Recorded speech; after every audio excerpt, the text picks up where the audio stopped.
Okay. Now we will discuss the application of Schrodinger's time independent wave equation for a particle in infinite one dimensional potential box. Well, actually, it is not box, it is potential well. Now, what we are expecting from that? Suppose this is our x axis, then the particle is allowed to move in between x is equal to 0 to, say for example, x is equal to L. Therefore, suppose the particle is free to move anywhere in between x is equal to 0 to x is equal to L, then this is known as one dimensional infinite potential well. Why it is infinite?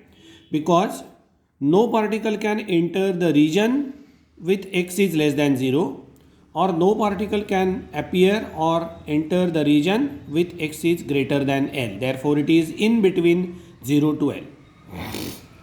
There is no opposition offered by the particle to be there in the region 0 to L, and therefore if I will have to write the potential as a function of x, then I will have to write it as v as a function of x is equal to 0 for 0 is less than or equal to x is less than or equal to L. That is, for x in between 0 to L, the potential is 0, particle is free to move, and the potential is infinity. This is important. It is infinity. It is not finite.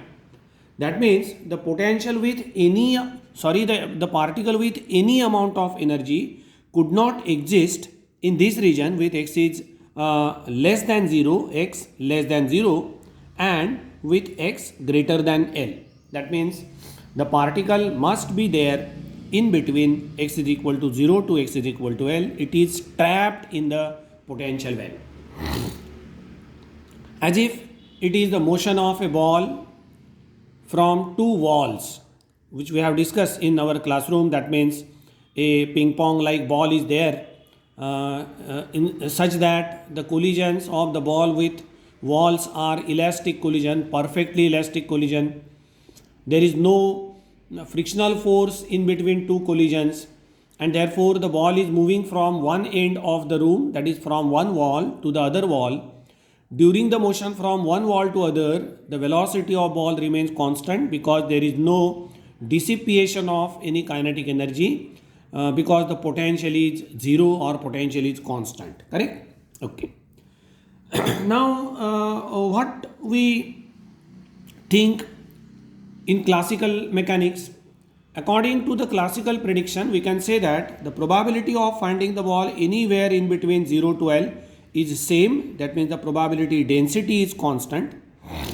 That we have considered in our classroom, that there are 10 regions, and suppose if we take a if I count the presence of a ball in particular region 1 lakh time, then you have already told me that each section there is a possibility of finding the ball to be 10,000. That means the probability is 1 by 10, 1 by 10, 1 by 10 and so on.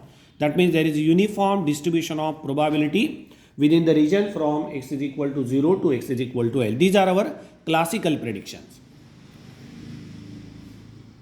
Now, we will have to think what happens according to the quantum mechanics, or what happens according to the wave mechanics. And for that, what we have to do? We will have to write the Schrodinger time independent wave equation. We are aware about that. It is d square psi by dx square plus twice m upon h cross square E minus v psi is equal to 0. This is Schrodinger time independent equation in which we will have to substitute the potential. Correct? We will have to substitute the potential. Now, in case of this type of infinite potential well, if I will have to represent the potential, then the representation of potential is something like this. Okay, here I will have to represent the potential as this is infinity, then again at x is equal to L, this is infinity, and therefore the potential is 0 in this region, it is 0 in this region, and it tends to infinity. Therefore, here v as a function of x is equal to 0, here v as a function of x is equal to infinity, and here also v as a function of x is equal to infinity. And hence, I can consider actually 3 regions. This is region 1, this is region 2, and this is region 3. But these two regions are identical, and therefore I can treat this region to be the inside the potential well, and this is the outside potential well. Okay, therefore there are two values of function. Inside the potential well, the function is 0, v as a function of x is 0, and outside it is infinity. And therefore the Schrodinger wave equation for a particle which is inside the potential well can be written as it is d square psi I by dx square plus twice m upon h cross square. It is E only operated on psi I is equal to 0. The reason is that inside the potential well v is equal to 0, correct? And therefore if I substitute this, similarly outside this I will have to write it is d square psi O by dx square plus twice m upon h cross square. Here it is E minus infinity, correct? E minus infinity operated on psi is equal to 0. Therefore there are two equations, one inside the potential well and second one is the outside potential well. Now the common analogy says that as the potential outside the potential well is infinity, no particle exists in this region, that is region O, either 1 or region 3. No particle can exist in this region, and therefore directly I can write psi O to be equal to 0 for any case. That means for any with any energy of particle, the probability that the particle exists outside the potential well is 0, because we had considered that the potential well is of infinite depth. This is depth is infinity, or I can say that the height of these two regions is infinity. It is vice versa. Okay. याचा अर्थ काय झाला की बघा, समजा एखाद्या पार्टिकलला किंवा एखाद्या माणसाला म्हणूया, मलाच म्हणूया, तुम्ही एका छोट्याशा खड्ड्यामध्ये टाकलं आणि मग विचारलं की मी बाहेर येण्याची शक्यता किती, तर तुम्ही काय म्हणाल की जर त्या खड्ड्याची उंची 2 मीटर असेल तर तुम्ही म्हणाला हां कदाचित येतील सुद्धा सर बाहेर, कारण काय माझ्याकडे तेवढी एनर्जी आहे 2 मीटर उंच उडी मारण्या एवढी, तर मी बाहेर येण्याची शक्यता आहे. समजा 5 मीटर खड्ड्यामध्ये मी पडलेलो असेल तर तुम्ही काय म्हणाल नाही हे काय बाहेर येण्याची शक्यता नाही. परंतु तिथे समजा एखादा चित्ता असेल किंवा ससा असेल एखादा, तर तुम्ही काय म्हणाल हा बाहेर येऊ शकतो, कारण काय तर तो 5 मीटर उंच उडी मारू शकतो म्हणून. परंतु जर इन्फायनाईट डेप्थची वॉल असेल, इन्फायनाईट डेप्थ अशी जर वेल आहे, तर तिथून कोणीच बाहेर येणार नाही, प्रचंड एनर्जी असली तरीसुद्धा, कारण खोली इतकी आहे की तेवढी एनर्जी कोणाकडेच असू शकणार नाही. Therefore either I can say that the walls are of infinite height, potential height, or I can say that the well is of infinite depth. म्हणजे मी मध्ये बोलताना असं म्हणालो की ह्याची डेप्थ इन्फिनिटी आहे, आणि मग तुम्हाला प्रश्न पडेल की कधीतरी म्हणतायत की भिंतीची उंची इन्फिनिटी, कधीतरी म्हणतायत खोली इन्फिनिटी. दोघांचाही अर्थ एकच आहे. The no particle can enter these two regions. The particle is confined to move within x is equal to 0 to x is equal to L, that is within this region. Second thing is that it is one dimensional. That means the particle cannot travel along y-axis or along z-axis. That we will have to discuss in 3-dimensional potential box, etc. But for right now it is one dimensional. That means only it is allowed to travel along x-axis, and one more constraint is that it can travel from x is equal to 0 to x is equal to L. It is confined to move within this region. Okay, and therefore I can write psi O to be equal to 0. Fine. Now I will have to continue with this equation. Now here I can observe that this term is constant and let it be k I square. Now why it is I square? Actually there is single k. There is no need to write it is I. But in due course, when we think about the finite potential well, when the height of the walls are finite, then we will have to think about the k in these two regions, because here it is not infinity, it will be v0 finite, and therefore right now from the beginning we will mention that if the particle is inside the potential well, it is ki, and therefore I can write it is d square psi I by dx square plus ki square psi I is equal to 0. Correct? It is very simple. Now solution of this equation in trigonometric form can be written as psi I is equal to a sin ki x plus b cos ki x. Now we had observed that if the equation is in this form, it is d square y by dt square plus omega square y is equal to 0.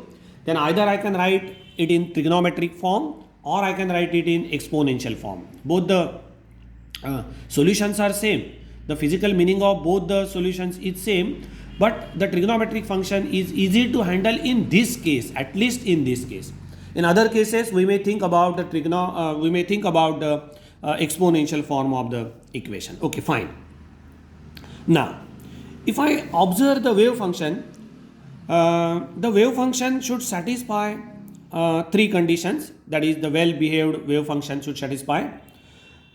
Wave function must be continuous throughout the region, and therefore if the wave function psi I is the function inside the potential well, near to the boundary it should reduce to psi O, and therefore what I will have to write? The first condition here I will have to write, it is psi O at x is equal to 0 should be same as psi I at x is equal to 0. Psi I at x is equal to 0 and psi O at x should reduce to same value. Similarly, here I will have to write, it is psi I at x is equal to L should be same as psi O at x is equal to L. Why it is so? Because the wave function must be continuous throughout the region. Similarly, what we will have to consider? We will have to consider the derivative of this wave function should be continuous and single valued. Correct? Should be continuous and single valued. And therefore, I will superimpose the condition. Therefore, I can write at x is equal to 0, psi I should be equal to 0. Why it is 0? Because psi O is 0 throughout the region. This wave function is 0 here. The wave function is 0 here. Therefore, the function which is inside the potential well should reduce to 0 at x is equal to 0. And therefore, I can write, therefore 0 is equal to, if I substitute x to be 0, sine of 0 is 0, and therefore I can write it is b cos of ki x.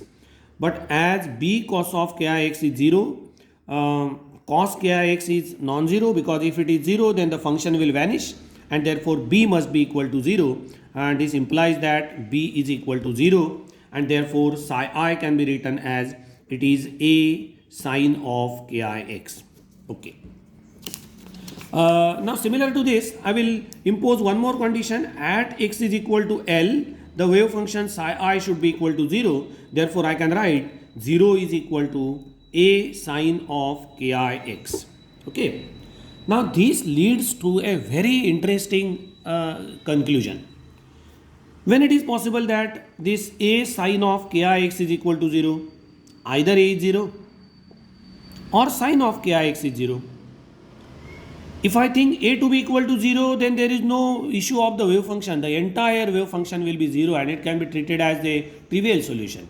Everything is 0 is the solution. Fine. And therefore, for a real particle, if the particle is physical particle, real particle, then a is not 0. Because b is 0, a is 0 means I1 is also 0. That means no issue of representing the particle in the form of wave. Entire wave function will be 0 and it will not be the real physical particle. And therefore, while accepting the conclusion for this equation, we cannot accept that a to be equal to 0, but we will have to accept that sine of ki x to be equal to 0. And this leads to a very interesting conclusion.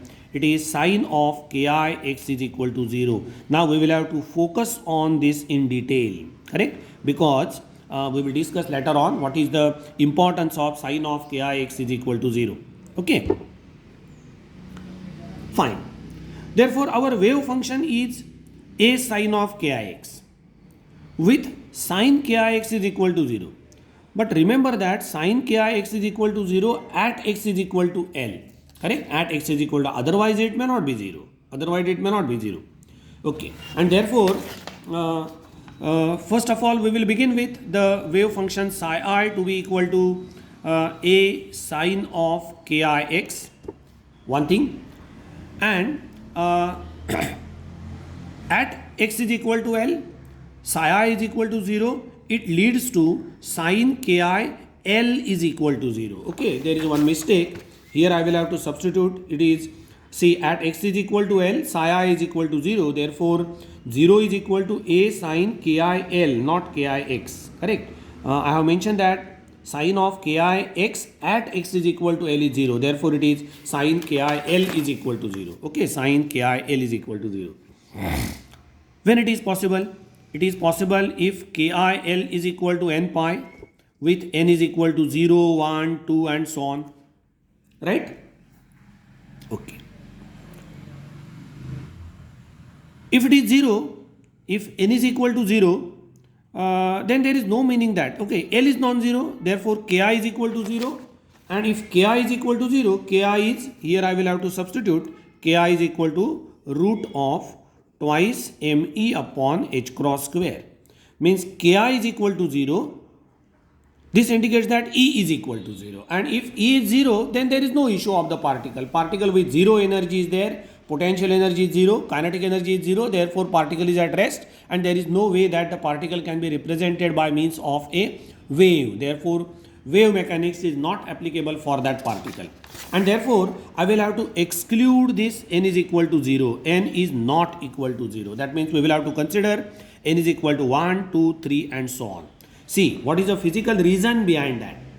No doubt, mathematically we can say that sine of Ki L is equal to 0 if Ki L is equal to n pi with n is equal to 0, 1, 2, 3 and so on. But what happens if I accept n is equal to 0? If I accept n to be equal to 0, that means Ki is equal to 0 because right hand side is 0 and therefore left hand side L is non-zero, therefore Ki is 0. If Ki is equal to 0, m, h cross 2 are non-zero, therefore E is equal to 0. And if E is equal to 0, that means the total energy of the particle is 0, potential energy is 0, kinetic energy is 0 and therefore no particle exists which is quantum mechanical particle, which is wave mechanical particle. And hence, we will have to exclude this n is equal to 0, we will have to begin with n is equal to 1, 2, 3 and so on, right? But what it indicates? It indicates that Ki is equal to n pi by L. Therefore, if I substitute it is Ki square, it is equal to n square pi square divided by L square. And what about Ki square? It is 2me upon h cross square. Therefore, I can write it is 2me upon h cross square, that is equal to n square pi square divided by L square.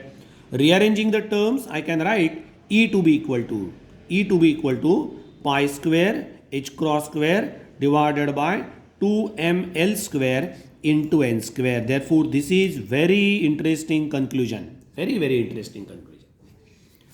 What is the physical interpretation of this?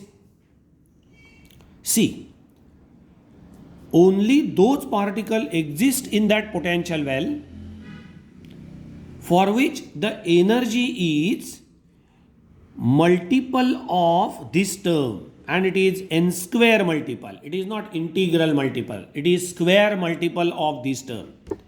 Therefore, actually, this is not a single energy. This is not a single energy. But I will have to write a prefix n. Therefore, En is equal to pi square h cross square divided by 2ml square into n square. This indicates that there is a restriction on possible energy state of the particle. Now, classically what we can say, the particle with any energy can travel from x is equal to 0 to x is equal to L. No issue. We can think about the particle with 0 energy, the particle is at rest. Slowly the energy goes on increasing, the particle travel between these two particles with the kinetic energy. Energy may increase, the motion will be fast. Energy will be increased, the motion will be very fast. No issue. No issue. Continuously there is a possibility of increase in classical energy of the particle. But according to the wave mechanics, according to the Schrodinger wave equation, this condition leads to quantization of energy. Remember that the quantization is because of this particular restriction.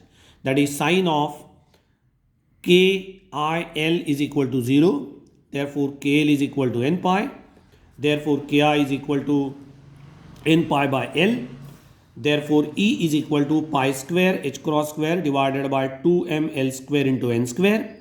There are different possible values of n, that is 1, 2, 3, 4, and therefore there are different energies. Means it is possible that there are different energy states in the infinite potential well. The particle may be with energy E1, the particle may be with energy E2, the particle may be with energy E3, and so on. Correct? And so on. What will be the corresponding wave functions? Now here we had accepted that the wave function of the particle is psi I. Therefore I can write psi I is equal to A sine of.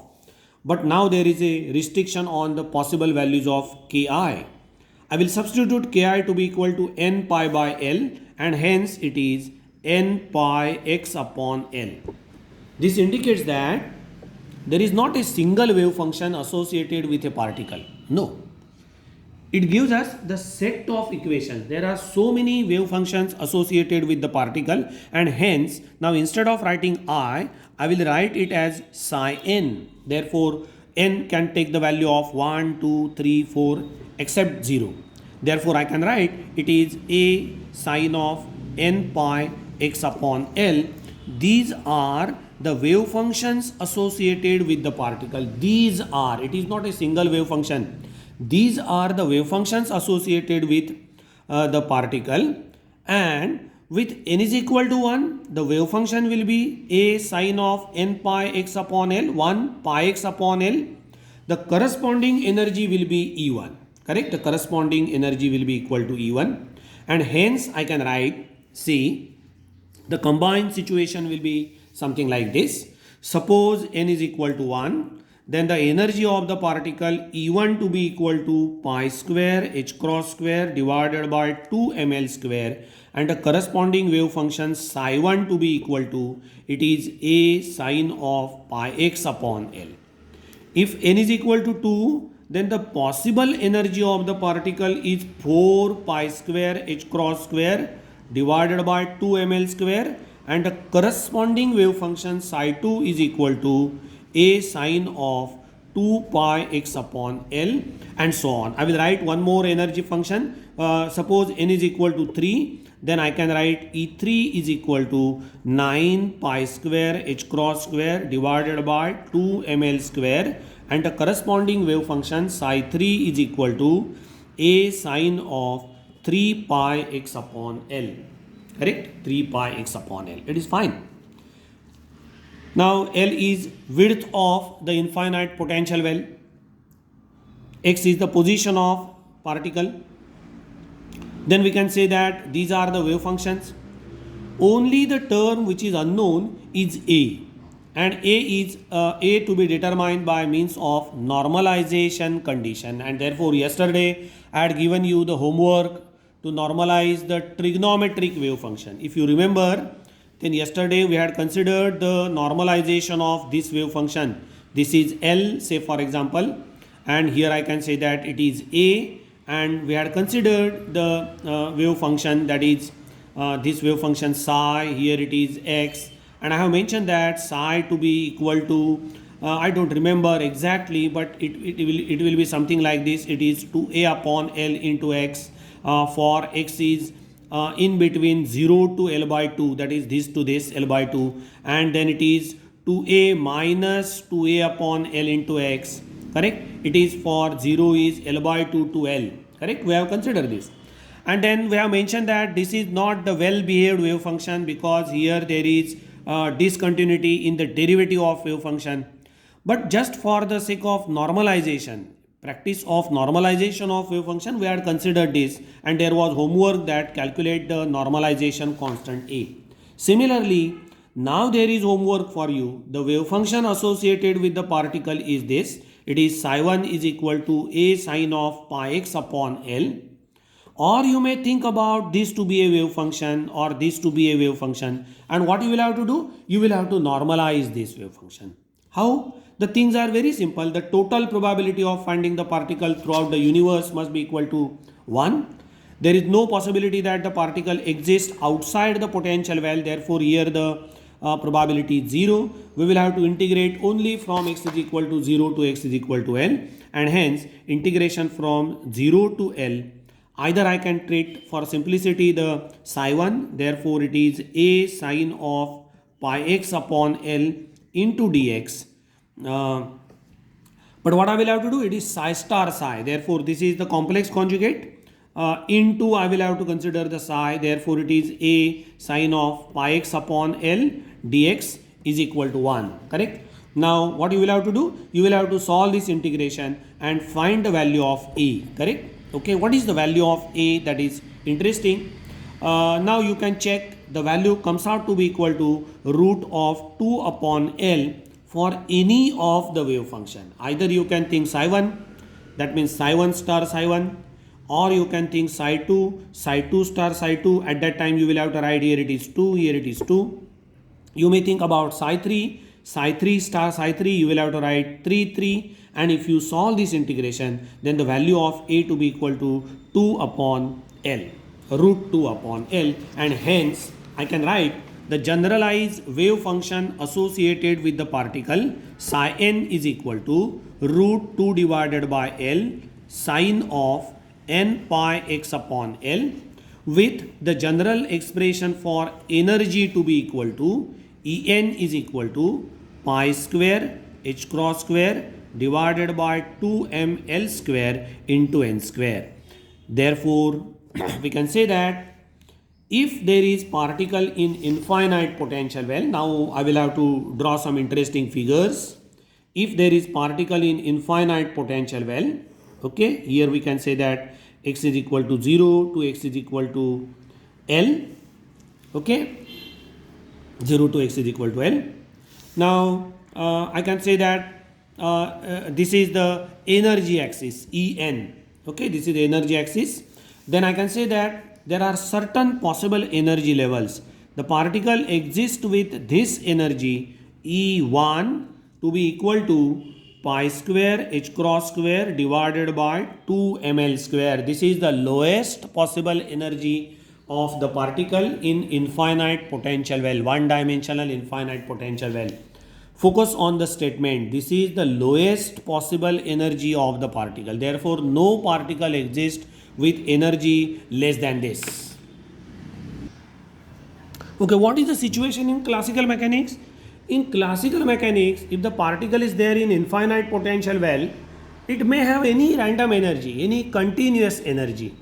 Any small energy of the particle is possible, but in wave mechanics, in quantum mechanics, there is quantization of energy. Why it is called as quantum mechanics? We had mentioned somewhere that the wave mechanics leads to quantization of several physical quantities, and hence it is known as quantum mechanics. Okay. Now here it is quantization. The lowest possible energy of the particle is this. Now what is the next possible energy? The next possible energy of the particle is 4 times this. 1, 2, 3 and 4, it is 4 times this. Therefore the next possible energy E2 is equal to 4 pi square h cross square divided by 2 ml square. This is very interesting.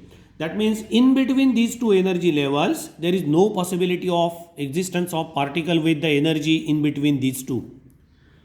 What is the physical significance? Suppose the particle is traveling, see, potential energy is 0. Okay. Therefore, the total energy is nothing but the kinetic energy of the particle. Kinetic energy is half mv square. M is constant. Therefore, velocity, the particle may have velocity 1 unit. Then directly it is 2 unit. Velocity is twice. Velocity is thrice. Velocity is 4 times. And therefore, energy is 1 unit. Then it is 4 times because it is v square. Means, suppose the particle is traveling in between these two walls with a velocity of, say for example, 2 meter per second. Then it is not possible that the particle can travel with a velocity 2.1, 2.3, 2.3. Directly it has to travel with a velocity of 4 meter per second, 6 meter per second, 8 meter per second and so on. Right? This is the physical significance. That means only the particle with energy E1 or E2 or E3 can appear in that potential well. There is no possibility that the particle with energy other than these discrete energy levels can appear in the potential well. What is the next possible energy? It is 4, 4 and 1. Therefore, this is the next possible energy with energy E3 is equal to 9 pi square h cross square divided by 2 ml square. This is the next possible energy. Now, we know practically it is not possible to draw the diagram in proper proportion, because the next possible energy is 16 times pi square h cross square divided by 2 ml square. Okay. Now we will focus on these three energy levels only. What are the corresponding wave functions? If I will have to represent a wave function in the same diagram, I will use some other pen to represent the wave function. It is psi n, suppose. Then how can I write the first wave function? If I write the first wave function, then psi 1 can be written as root of 2 divided by L sine of pi x upon L. What it indicates? At x is equal to 0, the wave function must be equal to 0, it is obvious. At x is equal to L, the wave function must be 0, it is obvious, because we had used the condition that at x is equal to 0, psi I is equal to 0, and at x is equal to L, psi I is equal to 0. But what happens in between them? For a wave function psi 1, if I draw this, then we can say that at x is equal to L upon 2, it is sine of pi by 2, sine pi by 2 is 1, and therefore the wave function has maximum value. Therefore, at x is equal to L by 2 here, it is maximum, and therefore for n is equal to 1, psi 1 can be determined, or psi 1 can be plotted something like this. That means here it is 0, here it is 0, and it has maxima, or it has peak at x is equal to L by 2. The value of peak, the maxima, is root 2 divided by L, because it is this A value. Fine. How can I write psi 1? Psi 2. Psi 2 can be written as root 2 divided by L sine of 2 pi x upon L. Now again, at x is equal to 0 and at x is equal to L, psi 2 is equal to 0. It is obvious, and therefore here it is 0, here it is 0. But what is the value of psi 2 at x is equal to L upon 2? If I substitute L upon 2, L gets cancelled, 2 gets cancelled, and it is sine of pi. Sine of pi is 0. Therefore, at L upon 2, it is 0. What will be the value at L upon 4? If I substitute this L upon 4, L gets cancelled, 2 2s are 4, and therefore sine of pi by 2, sine pi by 2 is plus 1, therefore the value is root 2 upon L. Therefore, the wave function is something like this, up to this. What will be the value at x is equal to 3L upon 4? If I substitute x to be equal to 3L upon 4, L gets cancelled, 2 2s are 4, it will be 3 pi by 2. The value of sine 3 pi by 2 is equal to minus 1, and therefore it is minus root 2 by L, and hence the wave function will be something like this, with a maximum value of root 2 upon L, the minimum value of minus root 2 divided by L. Correct? This is an interesting situation. This indicates that there are different probability density functions. If the energy of particle is even, the wave function is something like this. If energy of the function is E2, that means this, the wave function is like this, it is psi 2. Similarly, if energy is E3, then the wave function is root 2 by L sine of 3 pi x upon L. Now you can check, the region will be divided into 3 parts. There will be maxima at x is equal to L by 6 somewhere here. Then there will be minima at x is equal to 2 L by 2. Then there will be a maxima again at x is equal to 5 L by 6. And you can say that the maxima will be at, that is the peak value will be root 2 divided by L. The minimum value will be minus root 2 divided by L. And this will be the wave function associated with the particle with energy E3. Correct? And therefore, this is the overall situation. We can think about the wave function of a particle. You can think about the energy of a particle. These are first three wave functions, psi 1, psi 2 and psi 3 with energies E1, E2 and E3. Now, in the next lecture, we will focus on the probability density, how the probability of finding the particle changes and what is the significance of the wave function in terms of the probability density or in terms of the probability of finding the particle, in terms of the average momentum, most probable value of the position, etc. Now today we will stop with this discussion. Thank you.